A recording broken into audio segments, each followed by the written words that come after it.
بہت پرانے زمانے کی بات ہے۔ ایک گاؤں میں ایک کنجوس آدمی رہتا تھا۔ اس کے پاس دولت بہت تھی۔ ایک مرتبہ وہ بیٹھا سوچ رہا تھا کہ اگر وہ اچانک مر گیا تو اس کی ساری دولت کا کیا ہوگا؟ میری ساری دولت اور زمین پر تو لوگ قبضہ کر لیں گے۔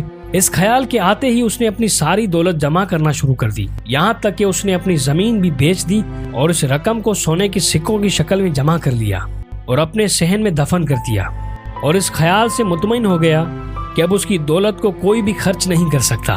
اب اسے یہ پریشانی تھی کہ اب اس کی گزر و اوقات کیسے ہوگی۔ اس نے لوگوں سے جھوٹ بولنا شروع کر دیا کہ اس کے گھر میں چوری ہو گئی ہے اور اس کا سارا مال چور لے گئے، اس کے پاس کھانے تک کے پیسے نہیں ہیں۔ لوگوں نے اس پر ترس کھا کر اسے کھانا دینا شروع کر دیا۔ اسے اور بھی مزہ آنے لگا۔ وہ سوچنے لگا کہ اب تو اسے کام کرنے کی بھی ضرورت نہیں، اب وہ اپنی باقی کی زندگی اسی طرح بسر کرے گا۔ اس کی یہ خواہش کافی دن تک اس کا ساتھ نہ دے سکی۔ ایک دن اچانک بہت تیز بارش ہوئی اور گاؤں کے گھروں میں پانی جمع ہونے لگا۔ اس کنجوس آدمی کے گھر کے صحن میں بھی پانی جمع ہونے لگا، تو اس نے اپنے صحن میں کھدائی کرنا شروع کر دی، وہ اپنے سونے کے سکوں کے گڑھے کو محفوظ کر سکے۔ مگر بارش اتنی تیز تھی کہ دیکھتے ہی دیکھتے پانی پورے صحن میں جمع ہو گیا اور وہ اپنی جان بچا کر گھر کے اندر چلا گیا۔ بارش کم ہوئی تو صحن میں آیا اور آ کر کیا دیکھتا ہے کہ جہاں اس نے وہ گڑھا دفن کیا تھا اب وہاں کچھ بھی نہیں تھا۔ وہ روتا ہوا ادھر ادھر پھرتا رہا مگر اسے وہ گڑھا نہیں ملا۔ وہ تھک کر واپس گھر آیا۔ اتفاقاً سیاس کا سونے کا گڑھا پانی میں بہتا ہوا ایک کسان کے کھیت میں چلا گیا۔ کسان اس وقت کھیت میں کام کر رہا تھا۔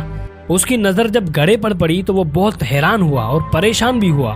شیطان نے اسے بہت بہکانے کی کوشش کی کہ تم یہ سارے سکے رکھ لو، کوئی بھی تمہیں نہیں دیکھ رہا۔ مگر کسان دل ہی دل میں سوچ رہا تھا کہ کوئی بھی نہیں دیکھے مگر میرا اللہ مجھے دیکھ رہا ہے۔ اس نے گاؤں میں آ کر اعلان کیا کہ یہ گڑھا جس کا بھی ہو آ کر لے جائے۔ سب لوگ اس کے گڑھے کو دیکھنے کے لیے آئے۔ جیسے اس کنجوس آدمی کو پتا چلا وہ بھی بھاگا آیا اور کہنے لگا یہ میرا گڑھا ہے۔ سارے لوگ کافی ناراض ہوئے کہ تم نے تو کہا تھا کہ تمہارا سارا مال چوری ہو گیا ہے۔ تب اس نے ساری بات لوگوں کو بتائی۔ سب نے مل کر یہ فیصلہ کیا کہ اس گڑھے کے آدھے سکے اس کسان کو دیے جائیں۔